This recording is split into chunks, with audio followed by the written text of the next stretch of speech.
Udah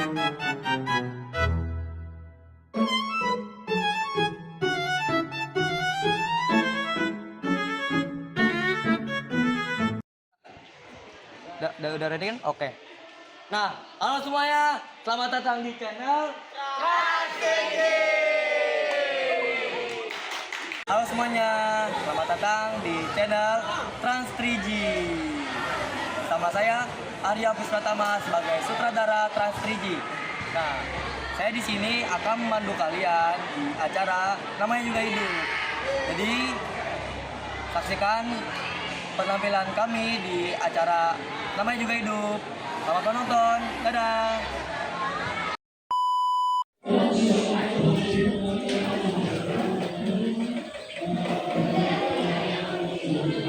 Anak-anak, jika kalian jadi orang kaya, punya banyak uang, dan memiliki lahan perkebunan yang luas, apa yang akan kalian lakukan? Ya Pak, saya akan memaksimalkan lahan kebun saya itu dengan menanami berbagai macam pohon seperti sawit, karet, tembakau, dan sendiri-sendiri. Kalau saya ingin menanami berbagai macam pohon karet dan mempekerjakan banyak petani agar mereka sejahtera. Pak Ian, menurut pendapatmu bagaimana jika uangmu menjadi orang kaya, uangmu banyak, lahan kebun luas? Kalau saya ya Pak, jika saya memiliki banyak uang, saya akan membeli banyak mesin penerbang. Mengapa kamu ingin membeli mesin penerbang? Ini Pak, supaya saya bisa menebang berbagai macam tumbuhan. Lalu saya akan meluaskan lahan dan berdirikan berbagai bangunan seperti apartemen, habis itu restoran, habis itu sekolah. Kan kayak pejabat di luar sana, kan mereka sering melakukan itu. Tapi itu kan malah akan menghabiskan lahan di luar negeri Ian. Menurut saya sih tidak juga sih Pak, kan masih ada Alvin, Nia yang masih mau membuka lahan perkebunan kalau mereka sukses.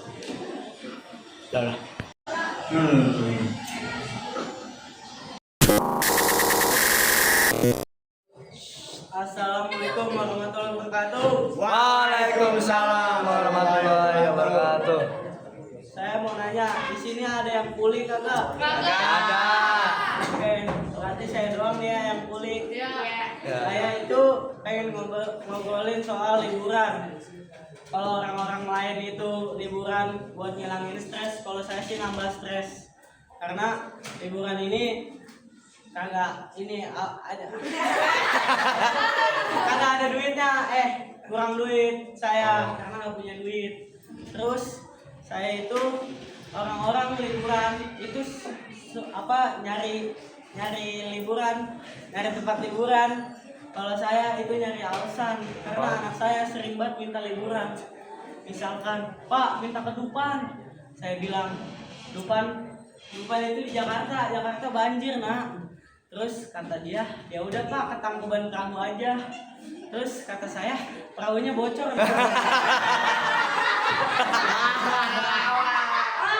Terus bilang aja bapak kagak punya duit. Cerdas nak gitu. Jadi keluarga saya itu jarang liburan. Jadi karena saya jarang liburan, saya ajak aja tuh ke tempat kerja. Saya ajak aja dia main di tempat kerja, yaitu main Lego. Anak-anak lain main Lego pakai Lego, kalau anak saya pakai bata. Terus anak-anak lain kalau nyusun Lego jadinya robot, kalau anak saya nyusun Lego jadinya pos ronda.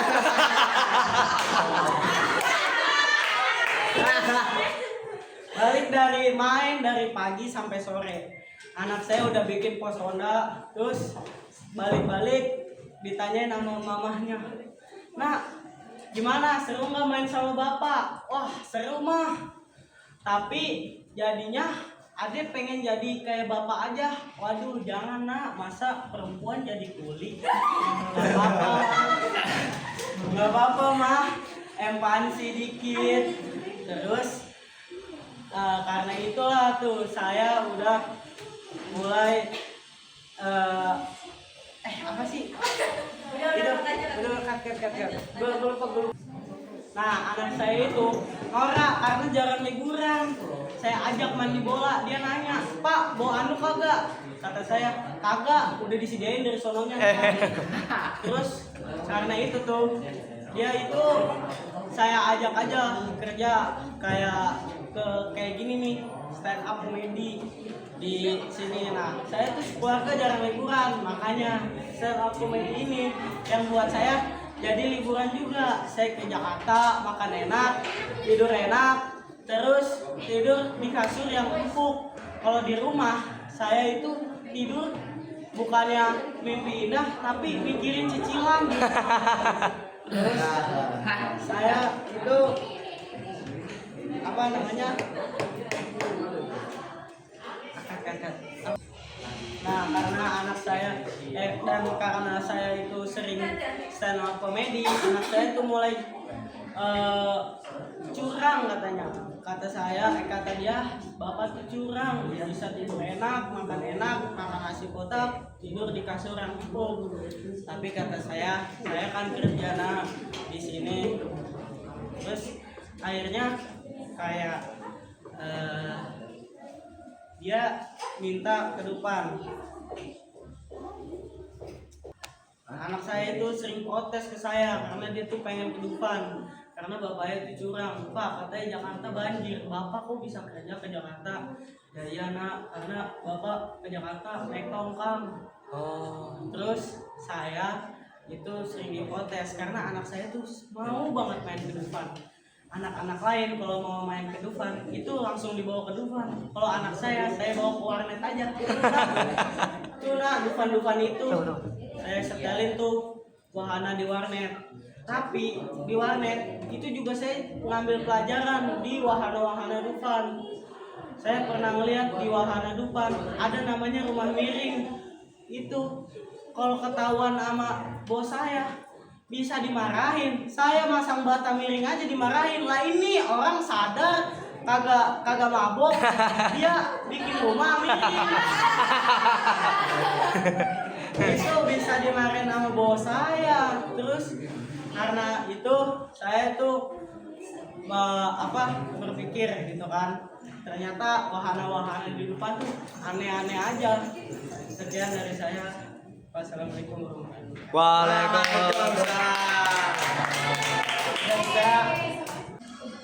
Halo, kembali lagi bersama kami di podcast Transrigi. Bersama saya Kevani Sahira dan narasumber saya Julia Hardianti. Di sini saya ingin bertanya, apa itu struktur teks anekdot? Jadi struktur teks anekdot itu ada abstrak, orientasi, krisis, terus reaksi, dan koda. Boleh nggak kamu jelasin satu-satu? Kalau abstrak itu penjelasan secara umum ceritanya. Kalau orientasi itu yang menggambarkan awal dan akhir cerita. Kalau krisis itu inti dari ceritanya. Kalau reaksi tanggapan dari si krisis itu. Kalau koda itu kesimpulan, terus bisa juga amanat. Sekian dari kita berdua.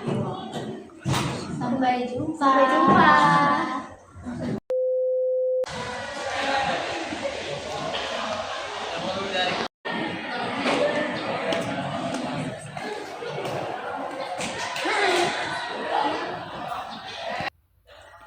Aku tuh heran banget sama kamu, Cak. Kenapa heran sama aku? Masalahnya, kamu itu kalau ada tugas buat laporan atau apapun, selalu saja lama buatnya. Dulu tuh, kalaupun selesai, selalu aja berantem. Bener banget, gara-gara kamu, aku sering dimintai tolong buat menutup pulang laporan dari awal. Tidak usah ngelagu, kita kan teman. Sesama teman kan saling membantu. Ya, karyawan yang lain juga ikut membicarakan kamu. Kata mereka, kapan sih kamu itu kalau ada panggilan tulis dari pimpinan langsung cepat tanggap dan tidak buat kesalahan terus? Iya, Aku juga pernah ditanya sama karyawan di ruang kerja tentang hal itu. Gimana kalau kamu terus ditanya mereka? Tenang saja, kalian jangan pusing, jawab aja sejujurnya. Kalian pernah lihat cepat tanggap saat dipanggil pimpinan dan tidak salah nugas Memangnya kapan? Waktu Kak Ferry memanggilku untuk mengambil dan menghitung isi amplop bulanan yang ku terima di setiap awal bulan. Kamu masih sama aja ya, walaupun sudah pakai sunscreen.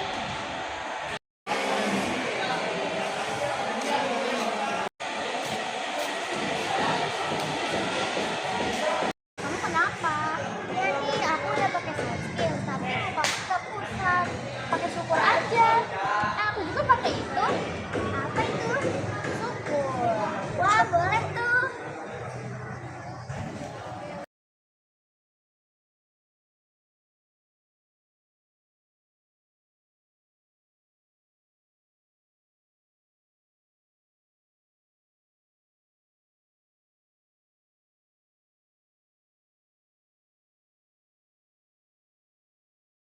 Wah iya, sekarang muka aku udah gak pusat lagi.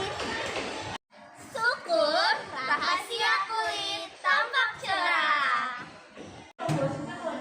Halo semuanya, kembali lagi ke podcast Trans TG. Perkenalkan, nama saya Dira Simarozaki dan inilah bicara saya. Nama saya Betari Sukmarupa Ditya. Jadi sekarang kita akan membahas mengenai suatu materi, yaitu mengenai gagasan dan juga perasaan. Wow. Nah, di gagasan dan perasaan ini itu terbagi menjadi 5 ya guys. Ya teman-teman, oke. Nah, yang pertama itu ada simpati. Apa tuh simpati? Nah, simpati itu dimana kita ikut merasakan rasa senang maupun sedih atau sebagainya. Oke, lalu yang kedua itu ada empati. Empati itu seperti apa ya? Nah, kalau empati itu dimana kita secara mental melibatkan diri atas terjadinya oleh orang lain kayak keadaan atau gimana gitu. Menurut saya itu dulunya agak mirip deh. Gimana kalau Betari bisa memberikan kita contoh? Oh, sudah pasti bisa dong. Nah, cara ngebedainnya tuh gini. Nah, kalau misalnya simpati, itu kayak contohnya tuh kita lagi nonton berita tuh. Nah, di beritanya tuh ada kecelakaan.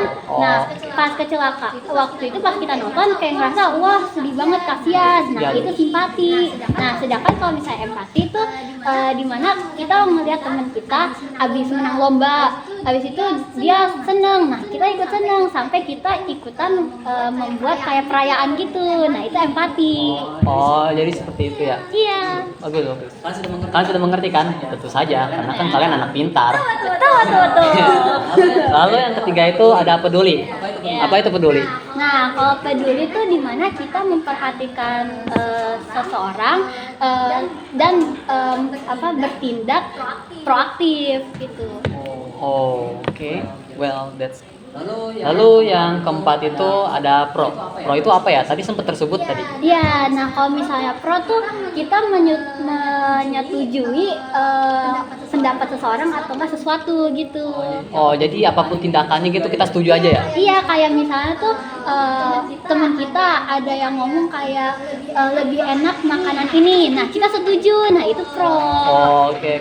Dan yang kelima itu yang terakhir itu iya benar, ada kontra. Iya. Apa itu kontra? Nah, kalau kontra tuh kebalikannya. Jadi kalau kontra tuh dimana kita tidak setuju atas pendapat orang itu. Kayak misalnya tadi kan teman kita suka makanan ini. Nah, kita nggak setuju, kita suka makanan yang lain. Nah, itu kontra. Oh, jadi kita nolak semuanya ya? Iya, nah itu kontra. Oke, gitu. Oke, itu semua yang telah kita bahas. Dan sampai jumpa di podcast selanjutnya. Bye-bye.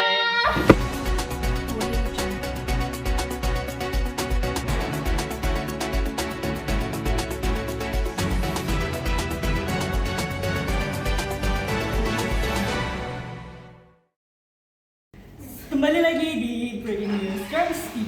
Sebentar lagi kalian akan menyaksikan suatu berita yang unik yang terjadi 2 hari lalu, tepatnya di Cilengsi, di dekat kelenteng SMA Negeri 1 Cilengsi. Ada seorang siswa SMA yang terjatuh ke dalam got akibat kelalaian diri sendiri. Mari kita saksikan videonya.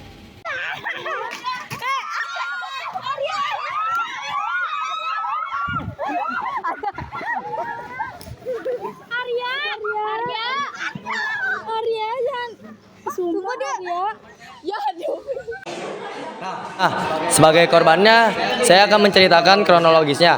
Nah, bagaimana? Karena waktu itu saya melihat kertas naskah buat syuting hikayat itu jatuh karena kebawa angin. Lalu saya ada inisiatif buat mengambil kertas tersebut di saluran air. Namun kejadian yang tidak terduga, ya saya tergelincir karena peralon yang saya injak itu tiba-tiba pecah. Lalu saya tergelincir, jadinya baju saya kotor dan yang lain pun tertawa. Begitulah kira-kira.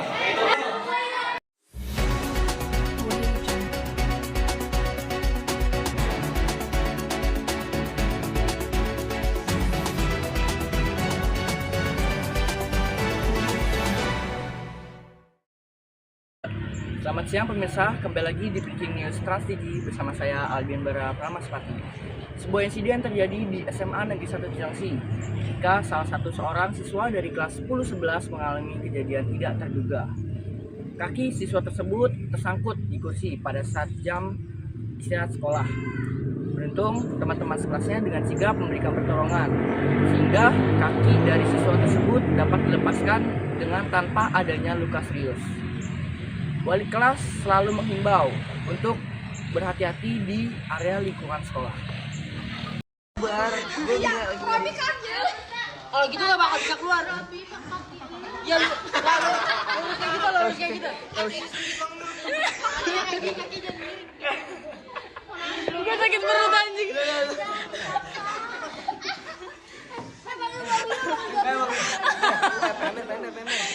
Panggil. Demikian berita siang ini, saya Albian Bara Pramaspati. Terima kasih dan sampai jumpa. Kertas apa ini? Kertas dari buku paket, Pak. Berbohong aja kamu. Kamu mau nyontek ya? Iya Pak, maaf Pak. Mau jadi apa kamu? Saya mau jadi pejabat Pak. Bagaimana mungkin bisa kamu menjadi pejabat kalau kamu yang menyontek terus seperti ini? Iya Pak, maaf Pak, saya akan mengulanginya lagi. Udah, kamu jangan mengulangi lagi. Halo semuanya, kembali lagi di podcast Trans TG. Perkenalkan, nama saya Felicitas Anindya Pramudiawardani yang bakal mewawancarai salah satu partner saya di sini. Boleh silakan memperkenalkan diri. Nama saya Fadla Pila. Nah, di sini kita bakal ngebahas soal satu pembelajaran yang lagi dipelajari sama anak-anak SMA kelas 10 nih. Nah, kemungkinan kita bakal bahas soal yang bab 2 karena bab 1 tuh udah dibahas di episode sebelumnya. Jadi jangan lupa buat ngecek-cekin podcast-podcast sebelumnya ya. Oke, karena kita lagi bahas di bab 2, kita lagi bahas soal teks eksposisi, bener ya? Benar. Nah, kira-kira boleh nggak sih aku tanya-tanya sedikit soal teks eksposisi? Boleh banget. Nah, teks eksposisi laporan itu apa sih? Teks eksposisi laporan itu dapat diartikan sebagai tulisan yang dikembangkan melalui data dari sebuah peristiwa yang kemudian dikembangkan menjadi gagasan untuk bisa menjadi pengetahuan. Oh, berarti ini berkaitan sama penelitian? Berkaitan. Oh iya ya, berarti ini salah satu sumber biar seorang yang mau buat laporan bisa pakai metode ini? Bisa. Nah, itu juga jadi salah satu alternatif buat kalian nih. Mungkin aku bakal tanya-tanya yang soal mendalam, soal teks eksposisi nih. Kira-kira strukturnya apa sih yang ada di teks eksposisi laporan? Ada berapa gitu? Jadi dalam teks eksposisi laporan ini ada 3 struktur. Yang pertama ada pernyataan pendapat, yang kedua ada argumen, yang ketiga ada penegasan. Oh, penegasan ulang? Iya, penegasan ulang. Oh, berarti memang ini cukup mudah ya untuk dibuat. Mudah. Nah, karena ini adalah salah satu metode yang paling mudah, kalian bisa langsung aja cobain. Karena ini juga bisa mempermudah tugas-tugas kalian sebagai seorang SMA atau kalian jadi seorang mahasiswa nih teman-teman. Nah, mungkin terima kasih banyak ya udah mau jawab-jawabin pertanyaanku dan mau jadi partner di podcast kali ini. Sekian dari kami, bye-bye! Halo semuanya, kembali lagi di podcast Trans 3G bersama saya Aisyah Nizara dan narasumber saya Nadia Hardianti.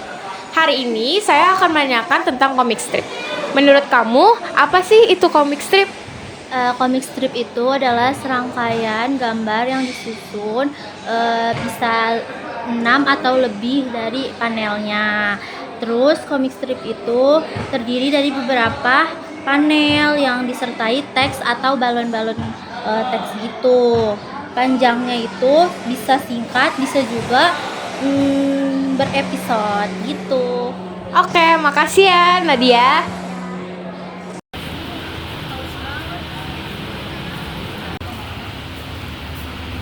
Betari. Kamu kenapa? Aduh, haus banget nih dari tadi. Ini aku punya water mineral. Hah? Water mineral? Ini bisa bikin gue seger. Iya. Water mineral. Water mineral ini enak juga. Ya, coba diminum. Coba ya.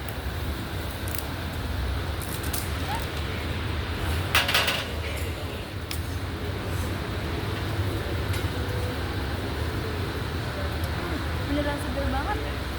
Ayo beli water mineral. Yeay.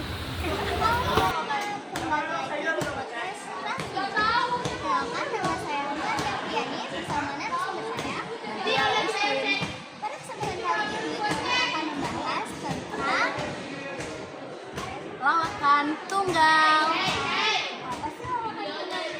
Lawakan tunggal atau komedi tunggal adalah penjaga lawakan di antara seorang diri di atas panggung. Biasanya orang yang melakukan lawakan ini disebutnya adalah komika.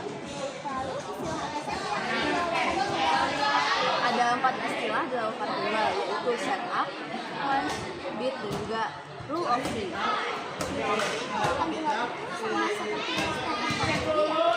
Betul, karena melalui lawakan tunggal ini seorang komika bisa menyampaikan sebuah ketidaksetujuan terhadap sesuatu tanpa merasakan kegelisahan diri.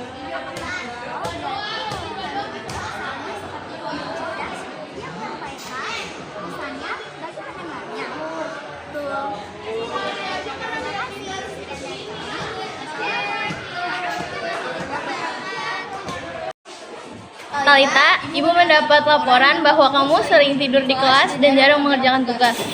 Iya, Bu. Bukannya selesai SMA kamu ingin menjadi dokter? Itu dari mana?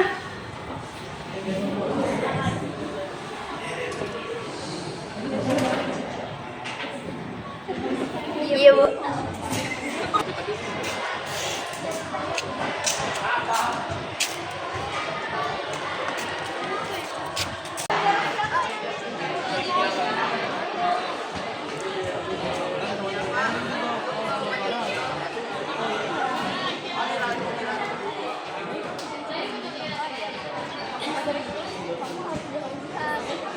Justru karena cita-cita yang banyak, saya harus bangun barengan.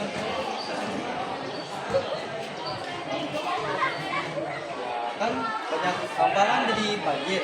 Nah, kalau banjir, saya pasti buat perahu kecil, lalu orang-orang lain yang saya untuk nyebrang.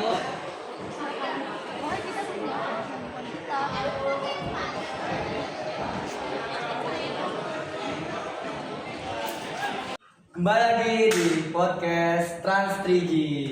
Nah, kali ini dengan saya Arya Hafiz Pratama dengan rekan saya Syabila Putri Utami. Nah, di podcast kali ini mungkin kalian sudah tahu banyak sekali perokok yang di luar sana tuh masih banget ngeyel padahal udah ada peringatan untuk stop rokok dan bahayanya merokok. Nah, di pembahasan kali ini saya menunjukkan infografik yang ada di sini. Nah, dari infografik yang sudah ditunjukkan, gimana menurut pendapat Anda atau kritikan yang bisa kamu simpulkan? Menurut saya pribadi, merokok sangatlah berbahaya karena di dalamnya terdapat zat kimia yang dapat merusak paru-paru, jantung, serta menyebabkan kanker. Selain dapat merugikan diri sendiri, merokok juga dapat merugikan orang lain. Oleh karena itu, perlu kesadaran serta tindakan dari masyarakat dan pemerintah untuk mengurangi kebiasaan merokok ini dan melindungi generasi muda dari dampaknya. Nah, itu kritikan dari teman saya, Sabila. Nah, kalian yang masih merokok, yang ngeyel, ayo cepat berhenti karena merokok itu berbahaya banget. Bener banget, guys. Bisa menyebabkan kanker, stroke, dan lain-lain. Nah, maka dari itu dari sekarang stop merokok, apalagi kalian masih remaja. Nah, sekian dari pembahasan kali ini. Kembali lagi di podcast Trans 3G. Dadah. Nah, gimana nih? Seru kan pastinya? Nah, selesai sudah cara kami di namanya juga hidup di channel Trans 3G. Semoga apa yang kalian sudah tonton bisa membuat kalian terhibur ya. Nah, saya Arya Bis Pratama sebagai sutradara Trans 3G izin pamit. Dadah.